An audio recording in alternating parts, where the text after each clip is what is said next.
China is now on board to cut its carbon emissions. You'll remember last week, Chinese Prime Minister Wen Jiabo announced his country's plans to cut CO2 emissions by 40 to 45% by 2020 compared to 2005 levels through carbon intensity numbers. That's exactly what we're dealing with here. The details will be presented at the upcoming climate talks in Copenhagen beginning next Monday. And here to talk to us about how this announcement could impact those talks is a familiar face on Clean Skies News. Jennifer Turner is director of the China Environment Forum at the Woodrow Wilson Center here in Washington. Jennifer, that's a compliment that you're a familiar face for us. Well, I'm happy to be here. Let's talk first of all about the nature of these cuts. China talks about carbon intensity rather than caps on carbon emissions. Why the difference here? Well, they still are very shy of the concept of caps. They see caps as something that would really hurt their economy. I mean, that's the long and the short of it, that they don't like the idea of the international community trying to check their economic development, because, as we've said many times before in the show, that economic development really is the foundation of legitimacy for the Chinese government and the party, and in that it's what keeps stability. And just so you should know that even in this year of the global economic crisis, China still somehow wrangled out that 7-8% GDP growth.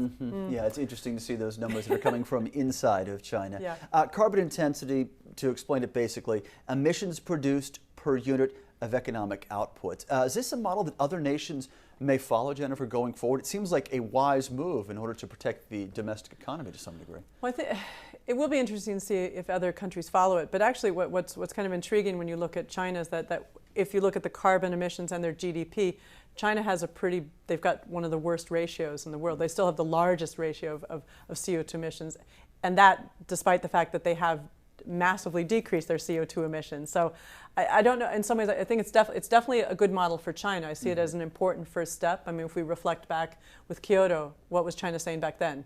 No, just everything, right? And now we have a situation where the Chinese are saying, well, we don't want to internationally verifiably do this, but we are going to put it into our 5-year plan, which is quite significant, that they are going to say, put it into the plan and make it a requirement for all the provinces to really meet these targets.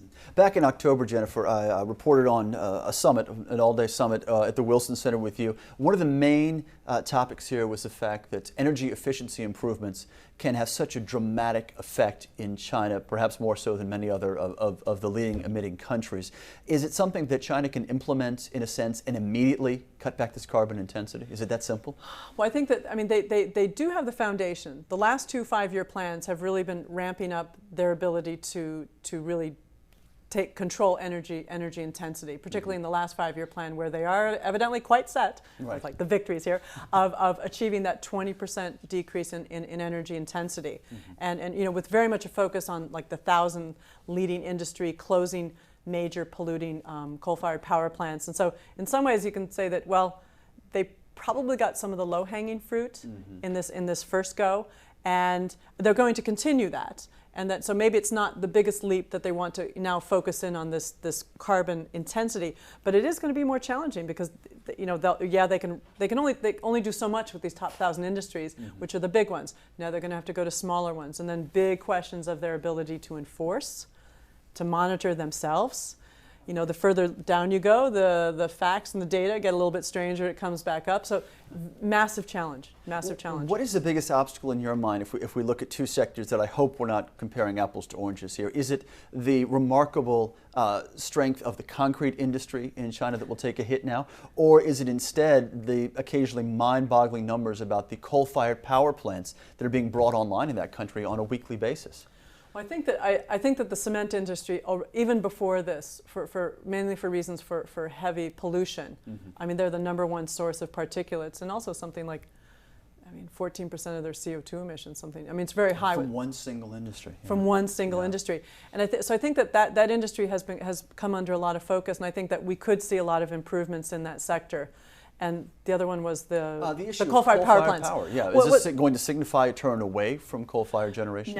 No, they're still going to they're going to be building them, probably not as fast, but the new plants that come online are extremely efficient and clean. Now the question whether or not they turn on their scrubbers and all that stuff still is raised. But one thing to note is that, you know, while it's not CO2 emissions, the Ministry of Environmental Protection recently has been actually closing down some coal-fired power plants and penalizing cities that violate air pollution emissions from coal-fired power plants. And this is significant in that in the past, they wouldn't touch coal-fired power plants. And I think that that's also a very promising sign that you're starting to see the Chinese regulators starting to crack down. And that again, it's another one of these trends that I think could be promising and, makes me, again, always glass half full type person that I am, to see that the Chinese, that they could be making some headway there. But the Chinese are not going to stop building coal-fired power plants. And we've gone over the stats before that even with all the wind power and all the renewable energy and nuclear power, in 10 years, they still will probably be dependent about 70% on coal. That baseload seems essential there.